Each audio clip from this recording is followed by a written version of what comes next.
Hello friends, welcome to my channel commerce vista. आज के series में हम स्टार्ट करें कॉर्पोरेट लॉ, जो कि बीकॉम प्रोग्राम और बीकॉम ऑनर्स दोनों के लिए एप्लीकेबल है और ये सेमेस्टर 2 के लिए है। कंपनी लॉ एक ऐसा सब्जेक्ट है जो कंपनीज एक्ट पे बेस्ड है। कंपनीज एक्ट एक 1956 में था, 1956 वाले को फिर रिप्लेस कर दिया गया 1956 को रिप्लेस कर दिया गया 2013 से। तो अब कंपनीज एक्ट 2013 है। इसी के अंदर में सारे चैप्टर्स है, सारे रूल्स है, सारे सेक्शंस है, शेड्यूल्स है। तो हम लोग सब कुछ इस चैप्टर में कवर करेंगे, इस बुक में कवर कर लेंगे। ये सब्जेक्ट बहुत ही इंटरेस्टिंग है, पढ़ने में काफ़ी मज़ा भी आता है और काफ़ी मज़ा आएगा आप लोग को भी पढ़ के। तो इस वीडियो को हम स्टार्ट करते हैं और चलिए पहले आपको हम बताते हैं कंपनी का मीनिंग क्या होता है, क्योंकि बिना कंपनी का मीनिंग जाने हम पढ़ भी नहीं सकते हैं आगे कंपनी होता क्या है। तो ये सारे हमारे नोट्स हैं पहले चैप्टर्स का, तो ये आपको टेलीग्राम ग्रुप पे मिल जाएगा, आप वहाँ से ज्वाइन कर सकते हैं। तो चलिए मैं आपको बताता हूँ कंपनी का मीनिंग क्या है। तो कंपनी क्या है? कंपनीज बने हैं दो वर्ड से, लाइक एक होता है कम प्लस पेनीज। ओके, राइटिंग अभी उतनी अच्छी हो नहीं रही है, बट कोई ना, संभाल लेंगे आप। कंपनी मतलब होता है, जैसे दो वर्ड्स कंपनी, इसका मतलब होता है टुगेदर। ओके, और इसका मतलब है आपका पेनिस। पेनिस यानी ब्रेड, इसको ब्रेड बोलते हैं। तो क्या है टुगेदर ब्रेड? कंपनी ऐसा होता है जब कोई वॉलंटरी एसोसिएशन होता है, एक साथ आते हैं और कुछ लंच करते हैं पहले के टाइम के में, तो उसको एक कंपनी बोलते थे। जैसे होता है कि कुछ लोग कंपनी देते हैं एक दूसरे को कुछ किसी काम में, उसको बोलते हैं। लेकिन ये हो गया एक तरह से जनरल मीनिंग। अब इसकी बात करते हैं कि इसका रियल मीनिंग क्या होगा। तो हम लोग यहाँ देख सकते हैं स्टार्टिंग से, जो यहाँ है कंपनी होता क्या है, उसका नॉर्मल मीनिंग क्या है, तो यहाँ से है। तो आप लोग देख सकते हैं here we can see that company है क्या। Company is a voluntary association of persons formed to achieve some common objectives, having a separate from its members with a perpetual succession and a common seal with its divisible into transferable shares। क्या मतलब हुआ? Company एक voluntary association होता है, जो मतलब कोई ज़बरदस्ती से नहीं बनता है। कुछ लोग आते हैं साथ में किसी कॉमन ऑब्जेक्टिव को अचीव करने के लिए, एक कंपनी बनाता है जो उनसे अलग होता है। लाइक एक आर्टिफिशियल पर्सन होता है, वो मेंबर से अलग होता है। और इसका परपेचुअल सक्सेशन होता है। परपेचुअल सक्सेशन का मतलब क्या है? परपेचुअल सक्सेशन का ये मतलब ये होता है कि जैसे कि कंपनी में भले मेंबर्स की डेथ हो जाए या फिर मेंबर्स आए जाए रिज़ाइन कर दे, लेकिन कंपनी हमेशा चलती रहेगी। ओके, और इसका एक कॉमन सील होता है। कॉमन सील समझ लीजिए एक तरह से उसका स्टैम्प होता है जो कंपनी के नाम पे चलता है। कंपनी उसे साइन करती है आर्टिफिशियली, जो उनके मेंबर्स होते हैं उनके through, like board of directors होते हैं उनके थ्रू। तो आगे बढ़ते हैं, definition of companies under companies act पढ़ते हैं और आपको बताते हैं कंपनीज एक्ट के अंदर ये इसकी डेफिनेशन क्या है। तो कंपनीज एक्ट के अंदर इसको डिफाइन ऐसे किया गया है, company means a company formed and registered under this act और एनी एग्जिस्टिंग कंपनी एक्ट। तो पहले एक कंपनीज एक्ट था 1956 का, जो रिप्लेस हो गया 2013। तो अभी ये चलता है ये वाला कंपनीज एक्ट 2013। इसी के पे बेस्ड है सारे हमारे ये लॉ, सारे चैप्टर्स जो हम सब्जेक्ट में पढ़ने वाले हैं। ओके, तो चलते हैं आगे और देखते हैं कैरेक्टरिस्टिक्स ऑफ कंपनी क्या होता है। कैरेक्टरिस्टिक्स ऑफ कंपनी बहुत सारे हैं। जैसे कंपनी एक सेपरेट लीगल एंटिटी होती है, कंपनी का परपेचुअल सक्सेशन होता है, जैसा आपने डेफिनेशन में पढ़ा। कंपनी एक आर्टिफिशियल पर्सन है, उसके कॉमन सील होते हैं, लिमिटेड लाइबिलिटी होती है, और कंपनी सू कर सकता है। सू मतलब केस कर सकता है किसी और पे, और उस पर केस हो सकता है क्योंकि एक सेपरेट लीगल एंटिटी है। ये लॉ के नज़र में, लॉ के अंदर में एक अलग ही एंटिटी है। तो आप देख सकते हैं, आइए स्टार्ट करते हैं। तो separate legal entity, characteristics of company में आप याद रखिएगा, इसमें है क्या? A company is a distinct person possessing its own identity. It's altogether a separate legal entity independent from its members, though controlled by board of directors। कहने का मतलब वही है कि ये अपने मेंबर्स से अलग होती है, जैसे यहाँ देख सकते हैं, इंडिपेंडेंट फ्रॉम इट्स मेंबर्स, और लेकिन इसको कंट्रोल बोर्ड ऑफ डायरेक्टर्स ही करते हैं, और बोर्ड ऑफ डायरेक्टर्स अपॉइंट होते हैं मेंबर्स के थ्रू ही, समझ लीजिए। और स्टार्टिंग में इनकॉर्पोरेशन वगैरह होती है, उस टाइम भी बोर्ड ऑफ डायरेक्टर्स वहाँ पे लिख दिया है इस पर कौन होंगे। वो सब बाद में पढ़ेंगे इनकॉर्पोरेशन वगैरह, अभी यहाँ देखते हैं। और होता है इसका सेकंड चीज़ है परपेचुअल सक्सेशन। परपेचुअल सक्सेशन क्या होता है? परपेचुअल सक्सेशन में जैसा कि मैंने बताया कि मेंबर्स आएंगे जाएंगे, कुछ भी हो, मेंबर्स की डेथ हो या फिर मेंबर रिज़ाइन करे, मेंबर कंपनी किसी कारण से छोड़ दें, लेकिन कंपनी हमेशा चलती रहेगी। Let's study this. It's member may come and go but the company can go on for ever and remain the same entity. The death और insolvency of the members does not affect the corporate existence of the company. Okay, next is artificial person. Artificial person से क्या मतलब है? Company एक artificial person जो एक law के through form की गई है, वो कोई नेचुरल बर्थ से नहीं आया, कुछ ऐसा नहीं है, तो वो लॉ के थ्रू फॉर्म हुई है, तो उसे आर्टिफिशियल पर्सन कहते हैं। Company is an artificial person, it functions through it's board of directors. तो ये काम कैसे करती है? जैसे आप, हो सकता है क्वेश्चन आएंगे बहुत सारे स्टूडेंट्स के माइंड में कि अगर ये आर्टिफिशियल पर्सन तो काम कैसे करती है? तो काम होता है इनका बोर्ड ऑफ डायरेक्टर्स के थ्रू, जो बोर्ड ऑफ डायरेक्टर्स है इसे कंट्रोल करते हैं, लेकिन सारे डिसीजंस होते हैं सबके एक क्या कंसेंट से लेके। ओके, कंपनी में लिमिटेड लाइबिलिटी होती है। लिमिटेड लाइबिलिटी का क्या मतलब है? जैसे आपने बहुत सारे फॉर्म सुने हो, जैसे पार्टनरशिप फॉर्म है, उसमें एक लिमिटेड लाइबिलिटी का क्राइटेरिया नहीं है। कंपनी क्या देता है ना, कंपनी एक भले ही उसका कॉम्प्लेक्स प्रोसेस है सारा, इनकॉर्पोरेशन एंड ऑल, लेकिन कंपनी में होता है लिमिटेड लाइबिलिटी के क्राइटेरिया। लिमिटेड लाइबिलिटी देखिए, आइए पढ़ते हैं। Limited liability, any person can participate in the share capital of an incorporated company and limit his liability to the extent of his participation. मतलब ये हुआ, कंपनी में मान लीजिए आप किसी ने शेयर लिया है और वो शेयर है 10 रुपये का, सपोज़ वो शेयर है 10 रुपये का, और आपने उसमें 7 रुपीज़ पे कर चुका है और बाकी आपका है 3 रुपीज़। ओके, तो कंपनी अगर किसी कारण से वाइंडिंग अप में जाती है तो इसमें आपको अपने पर्सनल एसेट सेल नहीं करने होंगे, इसमें आप लाइबल होगा सिर्फ ये 3 रुपीज़ के लिए जो अनपेड है। ओके, और पार्टनरशिप फॉर्म में क्या होता था? पार्टनरशिप में होता था कि आपके भले ही आपका जो भी है, आप कंपनी में कितना भी आपका, कंपनी नहीं, पार्टनरशिप में पार्टनर्स को अपने पर्सनल एसेट्स बेच के भी, पर्सनल एसेट्स उनके होते हैं जो भी है, होम हो गया, लैंड हो गया, एनीथिंग, कम पार्टनर्स को अपने पर्सनल एसेट बेच के भी वो डेट को पे ऑफ करना होता था। लेकिन in this case limited liability होती है कंपनी में, जिसमें आपको सिर्फ उतना ही पे करना है जितना का आपका शेयर हेल्ड है, और वो भी अनपेड शेयर्स। ओके, समझ गए? तो यही चीज़ ही है, ईजी चीज़ है, आप समझ सकते हैं पढ़ के खुद भी। चलिए आगे आते हैं। Common seal. कॉमन सील वही हो गया जैसे मैंने बताया था, कॉमन सील होगा एक तरह से सिग्नेचर करने के लिए स्टैम्प टाइप का। आपने बहुत सारे मोहर देखे होंगे, स्टैम्प होगा, कॉलेज में भी होते हैं, तो आपने देखा होगा। तो आइए देखते हैं। Common seal, the company has a separate legal existence under its own common seal. वही चीज़ है सॉरी, कंपनी का एक सेपरेट लीगल एग्जिस्टेंस है तो उसका कुछ तो होना चाहिए ना, एक साइन। तो यही है, वो अपने कॉमन सील से साइन कर सकते हैं किसी भी स्टैम्प पेपर या फिर कोई भी डॉक्यूमेंट उसका होता है उस पर। Okay, now let's come to this types of company. Types of companies बहुत इंपॉर्टेंट है, एग्जाम में बहुत बार पूछे भी जाते हैं टाइप्स ऑफ कंपनीज क्या है, तो आइए इसको ध्यान से पढ़ते हैं। तो पहला है प्राइवेट कंपनी। प्राइवेट कंपनी क्या है? आइए प्राइवेट कंपनी के बारे में देखते हैं। Private company means a company which has minimum paid up capital as may be prescribed and by its articles.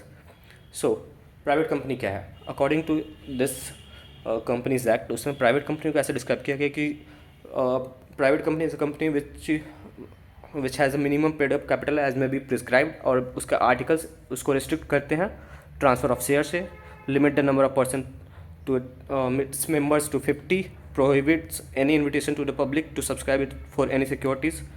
चलिए मैं इसको एक्सप्लेन करूँगा आपको आगे थोड़ा सा, डिफरेंस जब बताऊँगा पब्लिक कंपनी में। देखिए अभी बता ही देता हूँ। प्राइवेट कंपनी में मिनिमम आपके होते हैं 2 मेंबर्स, और डायरेक्टर्स भी होते हैं मिनिमम 2, ठीक है, और मैक्सिमम 50 होते हैं मेंबर्स, और डायरेक्टर्स मैक्सिमम आप 15 कर सकते हैं, लेकिन अगर इससे ज़्यादा होता है तो इसके लिए एसआर पास करना होता है। वो सब बड़ी चीज़ें हैं, अभी आपको ये इतना नहीं जानना है, तो अभी इतना ही रहने देते हैं। तो और हाँ, प्राइवेट कंपनी अपने शेयर्स को लिस्ट नहीं कर सकता है सिक्योरिटीज़ एक्सचेंज में, और पब्लिक को इन्विटेशन नहीं दे सकता है शेयर खरीदने के लिए, इसलिए इसको प्राइवेट कंपनी बोलते हैं। Okay, now let's come to public company. Public company क्या है? सिंपल से डिफाइन किया गया है उसमें, public company is a company which is not a private company. Simple है, जो प्राइवेट कंपनी नहीं होगा उसको पब्लिक कंपनी कहेंगे। और प्राइवेट कंपनी का आपने कंडीशंस पढ़ ही ली हैं, restrict of rights to transfer share, limits the number of members to 50 and prohibits any invitation to public to subscribe its any securities. Okay, तो अब पब्लिक कंपनी के केस में, पब्लिक कंपनी के केस में होता है मिनिमम आपको 3 members चाहिए, सॉरी, मिनिमम 7 मेंबर्स चाहिए, 3 डायरेक्टर्स चाहिए, 3 डायरेक्टर्स और मिनिमम 7 मेंबर्स। और इसमें मैक्सिमम मेंबर्स की कोई लिमिट नहीं है, नो अपर लिमिट। ओके, तो इसमें कोई लिमिट नहीं है, आप इसमें कितने भी हो सकते हैं मेंबर्स। स्क्रीन को मैं थोड़ा क्लियर कर रहा हूँ क्योंकि ये थोड़ा सा ये हो जा रहा है। तो आगे चलते हैं, इसके बारे में आपको बताऊंगा पब्लिक कंपनी और प्राइवेट कंपनी में डिफरेंस क्या है अच्छे से आगे। गवर्नमेंट कंपनी वो कंपनी होती है जिसमें कि किसी का भी लाइक कोई भी कंपनी अगर उसमें गवर्नमेंट का कंट्रोल किसी तरह से भी 51% का शेयर उनके पास है गवर्नमेंट के पास, चाहे वो सेंट्रल गवर्नमेंट या फिर स्टेट गवर्नमेंट या फिर सेंट्रल और स्टेट दोनों का मिला के अगर 51% शेयर उनके पास है किसी भी कंपनी का, तो उसको गवर्नमेंट कंपनी कहेंगे। गवर्नमेंट कंपनी का एम्प्लॉय गवर्नमेंट का एम्प्लॉय नहीं होता है, क्योंकि जैसा कि मैंने बताया अभी सेपरेट लीगल एंटिटी होती है। तो गवर्नमेंट कंपनी का एम्प्लॉय कभी भी वो नहीं होता है। ओके, लाइक गवर्नमेंट का एम्प्लॉय नहीं होता, वो कंपनी का एम्प्लॉय होता है। आइए देखते हैं क्या है, पढ़ते हैं अब गवर्नमेंट कंपनी। तो गवर्नमेंट कंपनी क्या है? A government company means any company in which not less than 51% of the paid up share capital is held by the central government और स्टेट गवर्नमेंट और बोथ द गवर्नमेंट।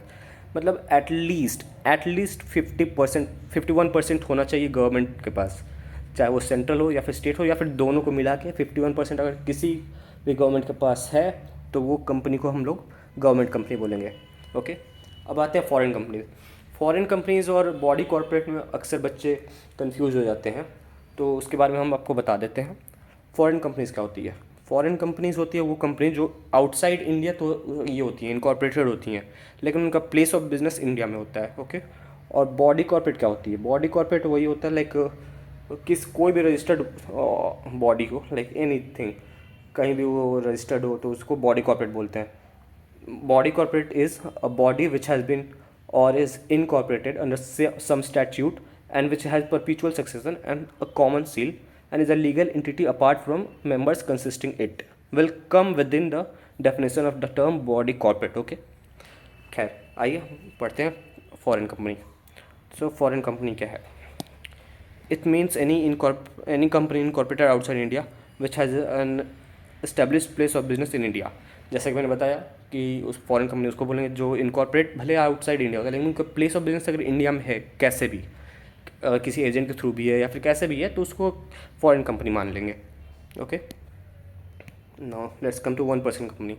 1% कंपनी लोग तब बनाते हैं जब वो अपने लाइक शेयर्स को डाइल्यूट नहीं करना चाहते हैं। तो 1% company is a company in which whole share capital is held by a single individual. इसमें एक ही मेंबर होता है और एक ही डायरेक्टर होता है, 1 डायरेक्टर। ओके, और स्मॉल कंपनी में अभी कुछ टाइम पहले अमेंडमेंट्स आया था, मैंने नोट्स उसी के हिसाब से बनाया है, तो आप इससे फॉलो कर सकते हैं ईजिली। मैंने सारे अमेंडमेंट्स देख के ही बनाया है। तो स्मॉल कंपनी कहाँ डिफाइंड है? स्मॉल कंपनी डिफाइंड है section number 2 subsection 85 of the companies act 2013 defines a small company as a small company which means a company other than a public company। और कब बोलेंगे वो स्मॉल कंपनी है? यहाँ सुनिए, paid up share capital of which does not exist 4 crore, does not exceed 4 crore और such higher amount as may be prescribed, और उसका टर्न ओवर 40 करोड़ से ज़्यादा नहीं होना चाहिए किसी भी फाइनेंशियल ईयर में।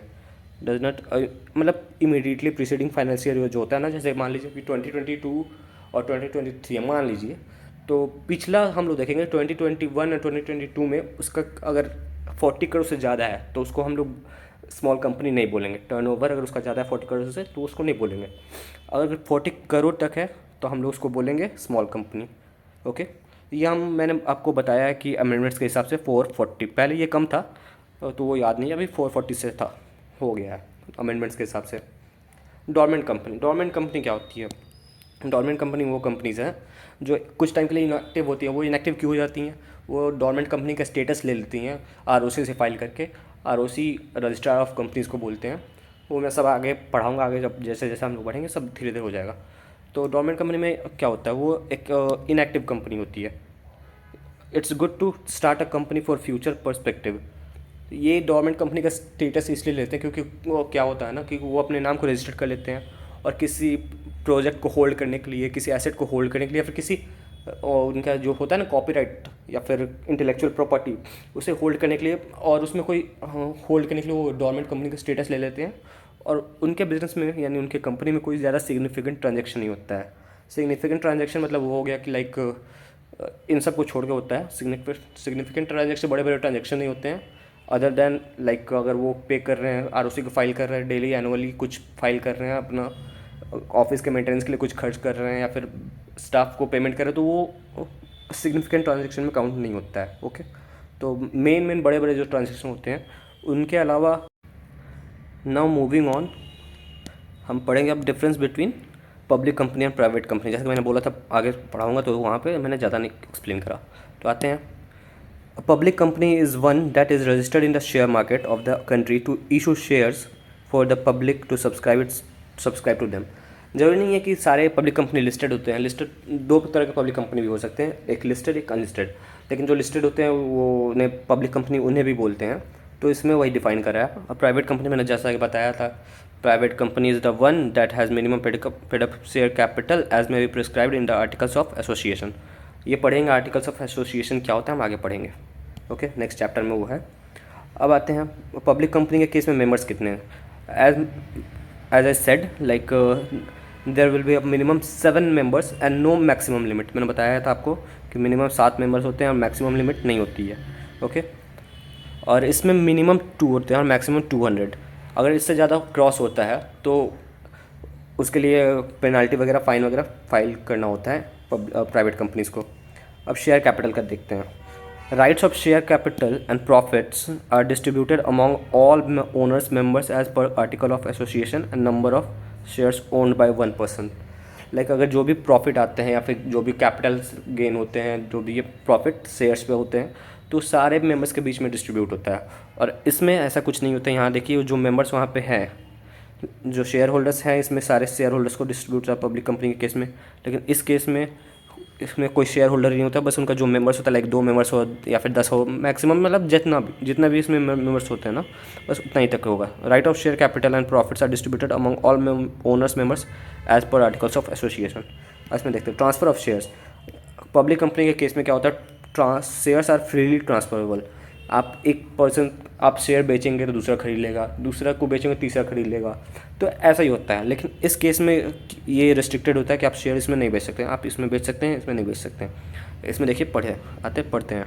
As per the terms and condition decided in the article of association many types of restrictions are imposed by the AOA यानी articles of association. Okay, share prospectus. Public company share prospectus issue कर सकती है। Prospectus वो होता है ना, like हम लोग एक प्रोस्पेक्टस इशू करेंगे जिसमें हम पूरा डिटेल्स देते हैं कि हम लोग इनवाइट कर रहे हैं शेयर खरीदने के लिए। ओके, तो आइए पढ़ते हैं।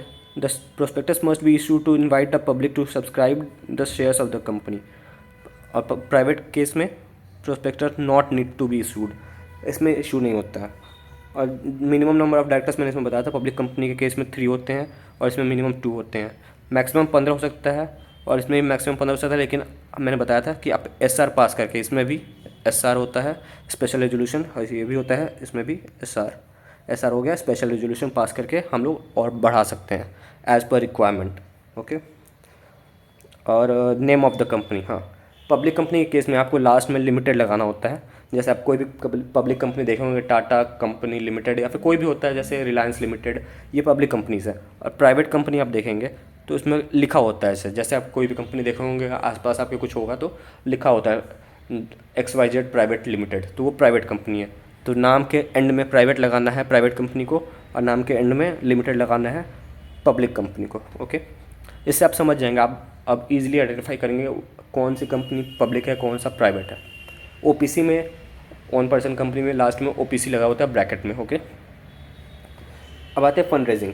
पब्लिक कंपनी आराम से पब्लिक से फंड रेज कर सकती है, उसमें कोई उसको प्रॉब्लम नहीं होती है। वो शेयर इशू कर सकते हैं, वो सर्टिफिकेट शेयर वारंट दे सकते हैं। लेकिन यहाँ पे इन दिस केस प्राइवेट में ये पॉसिबल नहीं है। प्राइवेट में अलाउड नहीं होता है इन्हें कि ये शेयर इशू कर सकें या फिर पब्लिक को इन्वाइट कर सकें। सॉरी, या who can subscribe the share capital? The public can easily subscribe to the share capital of the company. Public can't subscribe to the share of the company. So in this public company, in the case of public company, public can easily subscribe, but in case of private company, no one can subscribe other than its members. Okay, जो private company में members होते हैं ना, सिर्फ उनको ये वो right मिलता है, लाइक हमें अगर वो चाहे पब्लिक से पैसा रेज कर ले, लेकिन ऐसा नहीं हो सकता है. ओके, अब आते हैं इलीगल एसोसिएशन क्या होता है. इलीगल एसोसिएशन है क्या, आइए. नो एसोसिएशन और partnership consisting of more than such number of person as may be prescribed shall be formed for the purpose of carrying on any business. क्या है ये? पार्टनरशिप में आपने सुना होगा, लाइक पार्टनरशिप में हमें अलाउड है, पार्टनरशिप में सिर्फ 50 मेंबर्स हो सकते हैं मैक्सिमम. ओके, और अगर ये 50 से एक्सीड करता है, लाइक समझ लीजिए 55 हो जाता है, ठीक है, 50 से एक्सीड करता है और मोर देन लाइक 1 मंथ या फिर 3 मंथ्स, एक प्रिस्क्राइब टाइम होता है, I am not able to remember now. तो अगर वो उससे ज़्यादा के लिए काम करते हैं कभी भी, तो उसको इलीगल एसोसिएशन कहेंगे. अगर वो प्रॉफिट मोटिव के लिए भी कर रहे हैं या फिर कैसे भी कर रहे हैं, तो वो होगा इलीगल एसोसिएशन. ओके, तो ये आप याद रखेंगे. या फिर कोई भी बिजनेस एसोसिएशन हो या फिर पार्टनरशिप हो, अगर वो अपने लिमिट से ज़्यादा काम करें, जैसे मेंबर्स उनका इसमें है 50, तो इससे ज़्यादा अगर मेंबर्स हो जा रहे हैं फिर भी वो काम कर रहे हैं, तो उसको हम लोग इलीगल एसोसिएशन कहते हैं. ओके, चलिए आगे बढ़ते हैं. आप चाहें तो मेरे साथ साथ नोट भी कर सकते हैं. मैं काफ़ी इंपॉर्टेंट चीज़ें आगे बताने वाला हूँ, आप देखेंगे अभी. अब आपसे एक क्वेश्चन पूछना चाहूँगा मैं, आइए लास्ट में पहले इसको क्लियर कर लेता हूँ मैं.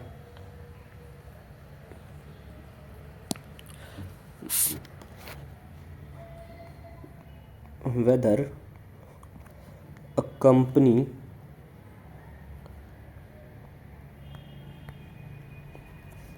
is a citizen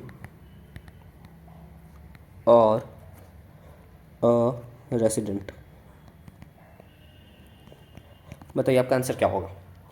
क्या कंपनी एक सिटीज़न है या फिर एक रेसिडेंट है? बहुत लोग अपने कमेंट्स कर सकते हैं, तब तक मैं आपको आंसर बताता हूँ. तो कंपनी एक सिटीज़न नहीं है. सिटीज़न क्यों नहीं है? क्योंकि ये तो एक आर्टिफिशियल पर्सन है. ओके, आर्टिफिशियल पर्सन है, तो इसके पास फंडामेंटल राइट्स नहीं होते हैं. फंडामेंटल राइट्स नहीं होते हैं. ओके, फंडामेंटल राइट्स किसके पास होते हैं? ये होते हैं सिर्फ नेचुरल पर्सन के पास. अगर आप हमारे कॉन्स्टिट्यूशन ऑफ इंडिया को पढ़ेंगे, उसमें लिखा हुआ है, तो नेचुरल पर्सन के पास होते हैं फंडामेंटल राइट्स. ओके, तो हमारे कॉन्स्टिट्यूशन के अकॉर्डिंग ये जो फंडामेंटल राइट्स हैं सिर्फ नेचुरल पर्सन के पास है. और फंडामेंटल राइट्स किसको मिलते हैं? नेचुरल पर्सन, और वही होते हैं सिटीजन. आर्टिफिशियल पर्सन सिर्फ एक रेसिडेंट हो सकता है, क्योंकि वो इंडिया में फॉर्म हुआ है, इंडिया में रजिस्टर्ड हुआ है, और इंडिया में इनकॉर्पोरेटेड रजिस्टर्ड एक ही चीज़ है.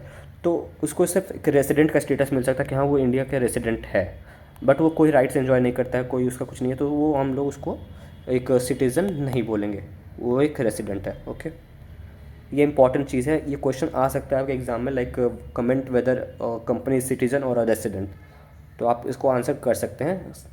ओके, आइए फिर आगे बढ़ते हैं. ये लास्ट टॉपिक ही है हमारा, डॉक्ट्रिन ऑफ कॉर्पोरेट विल है. बहुत इंपॉर्टेंट ये भी है, इससे भी क्वेश्चन बहुत बार आते हैं. Okay, lifting of corporate will. Corporate will क्या है, आइए मैं आपको एक्सप्लेन करता हूँ. कॉर्पोरेट विल मतलब समझ लीजिए आप, इसको हम लोग हिंदी में बोलेंगे एक पर्दा. ओके, अब कैसे? कंपनी अलग है और मेंबर्स अलग हैं. जैसे कि मैंने बताया था, कंपनी अपने मेंबर्स से अलग है, ओके, तो ये एक सेपरेट लीगल एंटिटी है और एक सेपरेट चीज़ है.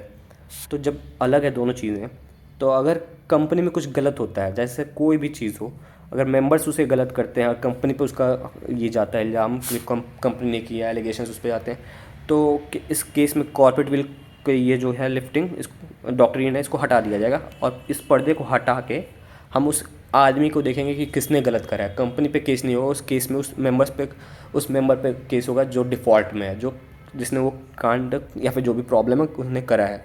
चलिए पढ़ते हैं इसके बारे में थोड़ा डिटेल में अच्छे से। A company is a separate legal entity and the corporate will is a curtain between company and its member. Basically company, ये जो सेपरेट लीगल एंटिटी है ना, ये कॉर्पोरेट विल, ये सेपरेट लीगल एंटिटी का एक पहचान है।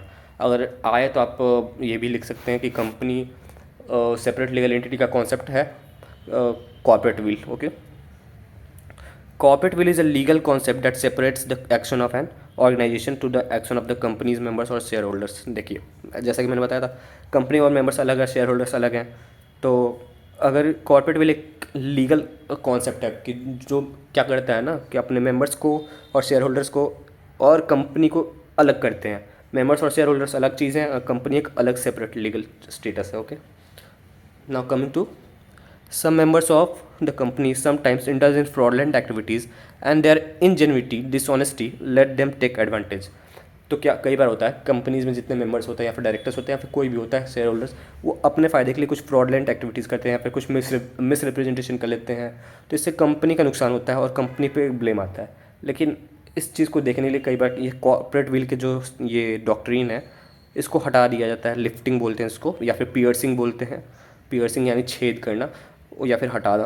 तो उसको अगर हटा के हम लोग देखते हैं उसके पीछे कौन है असली चीज़, और उसको लाइबल करेंगे, ना कि कंपनी को। कंपनी उसके लिए लाइबल नहीं होगा, जो उसके पीछे पर्सन होगा उस पर फाइन लगेगा, उस पर पेनल्टी आएगी, उसको सजा होगी जो भी होगी। ओके, आइए doctrine of lifting the corporate wheel, आइए पढ़ते हैं। डिटर्मिनेशन ऑफ कैरेक्टर और nature of company in case if it is identified that company is owned by the enemies of the country then the court lifts the corporate wheel। कई बार होता है ना कि हमारे कंट्री में कुछ लोग बाहर से आते हैं और कंपनी फॉर्म करते हैं। कंपनी फॉर्म करते हैं तो कई बार वो कुछ गलत चीज़ के लिए कंपनी फॉर्म कर लेते हैं, और कंपनी किसी और चीज़ के लिए नाम से और काम करती है कुछ और।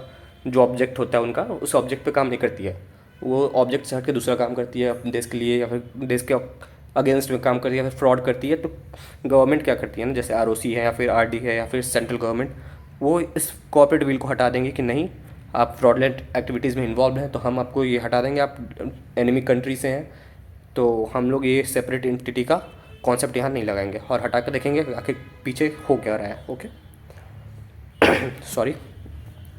बेनिफिट्स और protection of revenue in case the court may break the corporate shell of the company if it found that company is formed for the purpose of evasion of tax। कई बार होता है कंपनीज को form कर लिया जाता है tax बचाने के लिए। इस पर एक केस लॉ भी था, right now I am not able to remember. तो उस पर केस लॉ था कि वो एक आदमी था, वो क्या करता है कि दूसरे कंपनीज बना लेता है और भी, और उसको सेपरेट लीगल एंटिटी के नाम से सोचता है कि हम टैक्स बचा लेंगे। लेकिन गवर्नमेंट लाइक उस पर जजमेंट आता है कि नहीं, वो आप ही की कंपनी है, आपने टैक्स बचाने के लिए सिर्फ उसको अलग अलग कर लिया है। तो इस केस में भी आपका कॉर्पोरेट विल ये नहीं लगेगा। Okay, evasion of personal and statutory obligation, prevention of fraud. Courts may ignore the concept of separate legal entity when it appears that there is a evasion of contractual and statutory obligation by person. कई बार होता है कि person जो भी है, directors या फिर उसके कंपनी के जो भी लोग हैं, स्टैट्यूटरी यानी लीगल कंप्लायंस फॉलो नहीं करते हैं, और उसके लिए कॉर्पोरेट विल का हेल्प लेते हैं कि हाँ सेपरेट लीगल एंटिटी है। लेकिन कोर्ट क्या करते हैं, उसे इग्नोर कर देते हैं कि नहीं, आप इसके अंडर में रह के आप नहीं कह सकते हैं कि हम ये कर रहे हैं। कॉर्पोरेट विल उस केस में भी हटा दिया जाता है। Avoidance of welfare legislation, court will not permit restoring to device और incorporation of company to evade welfare legislation. अब वेलफेयर के आए में मतलब कई बार होता है ना कि वेलफेयर करने के लिए कुछ करते हैं और बोलते हैं कि हम ये करेंगे, और उसको हटा देते। इस केस में भी इसको हटाया जाता है ताकि जो भी आप कंपनी के आड़ में कुछ कर रहे हैं वेलफेयर के नाम पे, तो वो ना हो पाए। Okay, diversion of business opportunity, when a company is to divert the business of another company then corporate will is lifted. कई बार होता है कि कंपनीज फॉर्म होते हैं दूसरे बिजनेस को हार्म करने के लिए ताकि उनका बिजनेस अपॉर्चुनिटी कहीं और डाइवर्ट हो जाए, तो उस केस में भी कॉर्पोरेट विल को लिफ्ट कर देते हैं। और इसके कुछ एक्सेप्शंस भी होते हैं, अभी मैं इसको बाद में डिस्कस करूँगा। ओके, आज के लिए इतना ही, तो मिलते हैं आपसे अगले वीडियो में। तब तक आप हमारे चैनल को सब्सक्राइब कर लीजिए और आगे के लिए आप हमें फॉलो करते रहें। Okay, thank you.